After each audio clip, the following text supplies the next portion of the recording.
नमस्कार दोस्तों, बुक बैठकी चैनल में आपका स्वागत है। जो श्रृंखला अभी टूट गई थी या फिर रुक गई थी, उसको हम फिर से शुरुआत करने की कोशिश करेंगे और इसकी शुरुआत हम करते हैं रामदूत हनुमान का आत्माख्यान। यह श्री त्रिलोकनाथ पांडे की पुस्तक है। श्री त्रिलोकनाथ पांडे एक समर्थ कथाकार हैं। इससे पहले इन्होंने कई किताबें लिख रखी। काशी कथा आपकी एक लोकप्रिय है। आप चाणक्य पे पुस्तकें लिख चुके हैं और साथ ही साथ अभी हाल ही में आपका कविता संग्रह भी प्रकाशित हुआ है।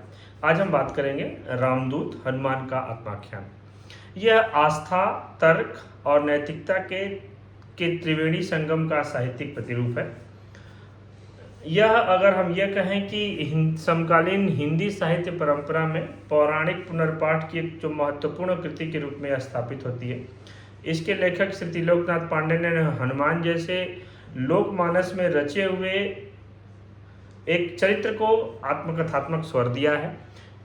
न केवल कथा के केंद्र को परिवर्तित किया है, बल्कि भारतीय मिथकीय चेतना को आधुनिक बौद्धिक विमर्श से भी जोड़ा है। राजकमल प्रकाशन प्राइवेट लिमिटेड द्वारा प्रकाशित यह उपन्यास पौराणिक आत्माख्यान को पुनर्संरचित करते हुए उसे समकालीन संवेदनाओं, वैज्ञानिक रूपकों और नैतिक प्रश्नों के साथ हम सबको संवादरत करता है। कृति का सबसे विशिष्ट पक्ष है इसकी आत्माख्यान संरचना है।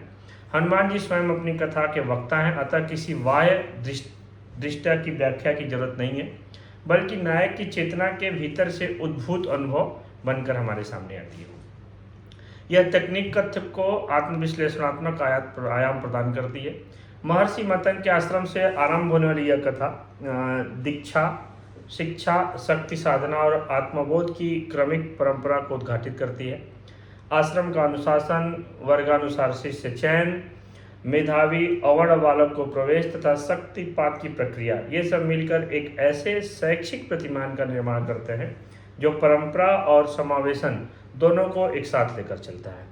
हनुमान का वन नर जनजाति से आकर आश्रम का सर्वप्रिय शिष्य बन जाना असामाजिक गतिशीलता और नैतिक योग्यता की प्रतिष्ठा का संकेत है।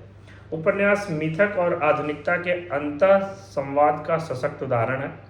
सूर्यलोक में ऊर्जोत्पित विद्या और आणविक जनित्र का वर्णन पौराणिक संरचना के भीतर वैज्ञानिक रूपक का समावेश करता है। यह प्रसंग केवल कल्पनाशील विस्तार नहीं है, बल्कि यह संकेत करता है कि मिथकीय कथाएं ऊर्जा, ब्रह्मांड और प्रकृति के रहस्यों को प्रतीकात्मक भाषा में व्यक्त करती हैं।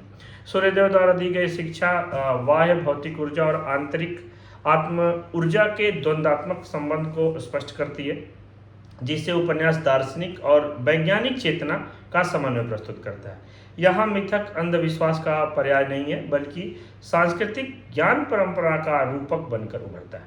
अगर चरित्र की दृष्टि से देखें तो हनुमान का व्यक्तित्व विनय, आत्मसंयम और विस्मरण के सिद्धांत पर आधारित है। गुरु द्वारा व्यक्त यह तथ्य कि उन्हें अपनी दिव्यता का बोध तभी होगा जब परिस्थिति उन्हें जागृत करेगी, अवतार दर्शन की एक आधुनिक पुनर्व्याख्या है। शक्ति का अस्तित्व होते हुए भी उसका दमन या गोपन नेतृत्व नैतिकता का आदर्श रूप प्रतिपादित करता है। महर्षि मतन करुणा और निर्भीकता के संगम के रूप में चित्रित हैं। सबरी को शरण देना रूढ़ सामाजिक संरचना के विरुद्ध मानवीय संवेदना की विजय है। बाली सुग्रीव का प्रसंग राजनीतिक शक्ति संघर्ष और नैतिक अधःपतन की ओर संकेत करता है, जहां वीरता और अहंकार के द्वंद्व स्पष्ट रूप से दिखाई देता है। अगर देश काल की बात करें तो देश काल की दृष्टि से कथा दंडकारण्य, ऋषिमुख पर्वत और किष्किंधा जैसे स्थलों में अवस्थित है, जो राम कथा के सांस्कृतिक भूगोल को ठोस आधार प्रदान करता है। इन स्थलों का विस्तृत वर्णन कथा को मिथकीय कल्पना से निकालकर सांस्कृतिक यथार्थ से जोड़ता है।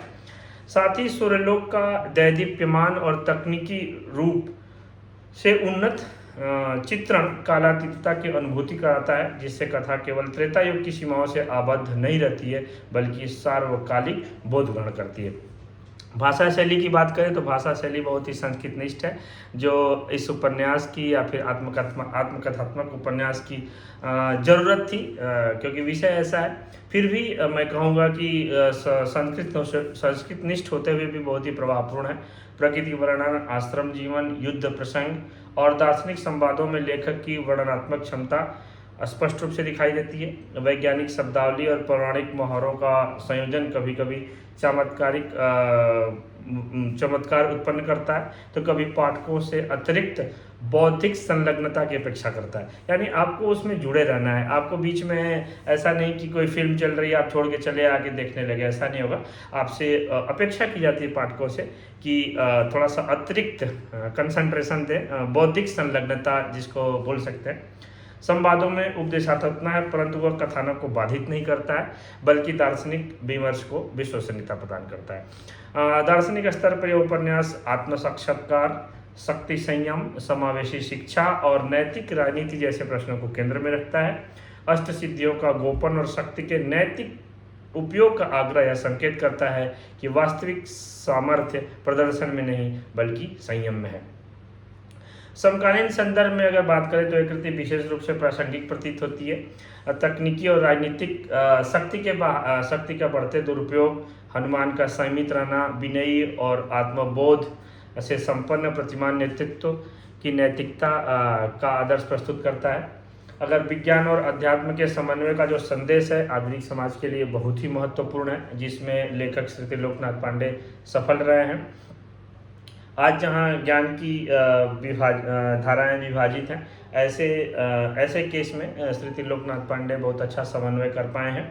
उपन्यास यह स्थापित करता है कि जो भारतीय मिथकीय परंपरा है आधुनिक दृष्टि के विरोध में नहीं है, बल्कि संवाद की संभावनाएं रखती हैं। अगर कलेक्टिव रूप से बोले, अगर समग्रतः बोले, एक साथ अगर मिला के बोले, तो रामदूत जो हनुमान का आत्माख्यान है, पौराणिक आख्यान का पुनर्कथन मात्र नहीं है, बल्कि सांस्कृतिक पुनर्समीक्षा भी है। इसमें आस्था और तर्क, परंपरा और आधुनिकता, शक्ति और विनय, मिथक और विज्ञान का सृजनात्मक समन्वय उपस्थित है। हनुमान के भक्त वीर की पारंपरिक छवि से आगे बढ़ करके आध्यात्मिक वैज्ञानिक चेतना के वाहक के रूप में प्रस्तुत करना इस कृति की मौलिक उपलब्धि है।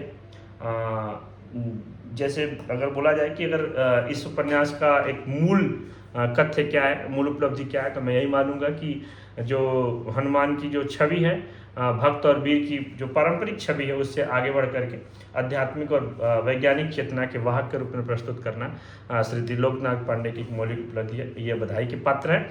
यह उपन्यास हिंदी के जो मिथक आधारित जो आधुनिक विमर्श की दिशा में एक गंभीर और विचारोत्तेजक हस्तक्षेप के रूप में इस उपन्यास को मैं देखता हूँ।